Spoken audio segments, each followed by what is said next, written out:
কবি অচিন্ত্য সেনগুপ্তের লেখা ছন্নছাড়া। গলির মোড়ে একটা গাছ দাঁড়িয়ে, গাছ না গাছের প্রেতচ্ছায়া, আঁকাবাঁকা শুকনো কতগুলি কাঠির কঙ্কাল শূন্যের দিকে এলোমেলো তুলে দেওয়া, রুক্ষ রুষ্ট রিক্ত জীর্ণ, লতা নেই, পাতা নেই, ছায়া নেই, ছাল বাকল নেই, নেই কোথাও এক আঁচড় সবুজের প্রতিশ্রুতি, এক বিন্দু সরসের সম্ভাবনা। ওই পথ দিয়ে জরুরি দরকারে যাচ্ছিলাম ট্যাক্সি করে।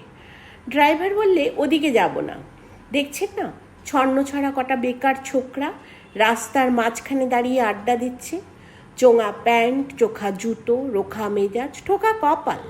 ওখান দিয়ে গেলেই গাড়ি থামিয়ে লিফট চাইবে, বলবে হাওয়া খাওয়ান। কারা ওরা? চেনেন না ওদের? ওরা বিরাট এক নৈরাজ্যের, এক নেই রাজ্যের বাসিন্দে। ওদের কিছু নেই, ভিটে নেই, ভিত নেই, রীতি নেই, নীতি নেই, আইন নেই, কানুন নেই, বিনয় নেই, ভদ্রতা নেই, শ্লীলতা শালীনতা নেই। ঘেঁষবেন না ওদের কাছে। কেন নেই? ওরা যে নেই রাজ্যের বাসিন্দে। ওদের জন্য কলেজে সিট নেই, অফিসে চাকরি নেই, কারখানায় কাজ নেই, ট্রামে বাসে জায়গা নেই, মেলায় খেলার টিকিট নেই, হাসপাতালে বেড নেই, খেলবার মাঠ নেই, অনুসরণ করবার নেতা নেই, প্রেরণা জাগানো প্রেম নেই, ওদের প্রতি সম্ভাষণে কারোর দরদ নেই।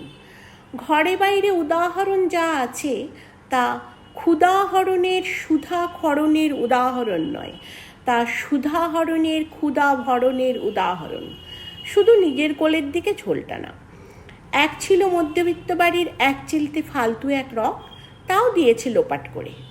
তাই এখন পথে এসে দাঁড়িয়েছে সড়কের মাঝখানে। কোত্থেকে এসেছে সেই অতীতের স্মৃতি নেই, কোথায় দাঁড়িয়ে আছে সেই বর্তমানের গতি নেই, কোথায় চলেছে নেই সেই ভবিষ্যতের ঠিকানা।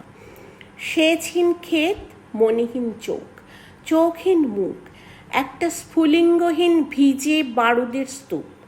আমি বললাম না, ওদিক দিয়ে যাব, ওখান দিয়ে আমার শর্টকাট। ওদের কাছাকাছি হতেই মুখ বাড়িয়ে বললাম, তোমাদের ট্যাক্সি লাগবে? লিফট চাই? আরে এই তো ট্যাক্সি লে হালুয়া। সে চেঁচিয়ে উঠল ওরা, সিটি দিয়ে উঠল, পেয়ে গেছি চল পান্ট সে বেলঘরিয়া। তিনটে ছোকরা উঠে পড়লো ট্যাক্সিতে। বললাম কদ্দূর যাবে? এই কাছেই, ওই দেখতে পাচ্ছেন না ভিড়। সিনেমা না, জলসা না, নয় কোনো ফিল্মি তারকার অভ্যর্থনা। একটা নিরীহ লোক গাড়ি চাপা পড়েছে, চাপা দিয়ে গাড়িটা উঠাও। আমাদের দলের কয়েকজন গাড়িটার পিছে ধাওয়া করেছে। আমরা খালি ট্যাক্সি খুঁজছি। কে সে লোক?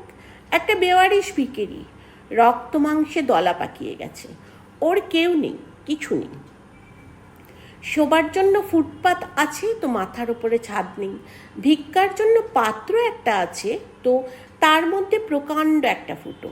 রক্তে মাখামাখি সেই দলা পাকানো ভিখারিকে ওরা পাজা কোলা করে ট্যাক্সির মধ্যে তুলে নিল। চেঁচিয়ে উঠল সমস্বরে, আনন্দে ঝংকৃত হয়ে, প্রাণ আছে, এখনো প্রাণ আছে। রক্তের দাগ থেকে আমার ভব্যতা ও শালীনতাকে বাঁচাতে গিয়ে আমি নেমে পড়লুম তাড়াতাড়ি। তারপর সহসা শহরের সমস্ত কর্কশে, কঠিনে, সিমেন্টে, কংক্রিটে, ইটে, কাঠে, পিচে, পাথরে, দেওয়ালে দেওয়ালে বেজে উঠল এক দুর্বার উচ্চারণ, এক প্রত্যয়ের তপ্ত শঙ্খধ্বনি। প্রাণ আছে, এখনো প্রাণ আছে। সমস্ত বাধা নিষেধের বাইরেও আছে অস্তিত্বের অধিকার। ফিরে আসতেই দেখি গলির মোড়ের গাছের সেই শুকনো বৈরাগ্য বিদীর্ণ করে বেরিয়ে পড়েছে হাজার হাজার সোনালি কচি পাতা, মরমরিত হচ্ছে বাতাসে। দেখতে দেখতে গুচ্ছে গুচ্ছে উতলে উঠেছে ফুল, ঢেলে দিয়েছে বুকের সুগন্ধ, উড়ে এসেছে রং বেরঙের পাখি, শুরু করেছে কলকণ্ঠের কাকলি। ধীরে ধীরে ঘনপত্রপুঞ্জে ফেলেছে দীর্ঘ ছায়া, যেন কোনো শ্যামল আত্মীয়তা। অবিশ্বাস্য চোখে চেয়ে দেখলুম কঠোরের প্রচ্ছন্নে মাধুর্যের বিস্তীর্ণ আয়োজন। প্রাণ আছে, এখনো প্রাণ আছে। শুধু প্রাণই আশ্চর্য এক সম্পদ, এক ক্ষয়হীন আশা, এক মৃত্যুহীন মর্যাদা।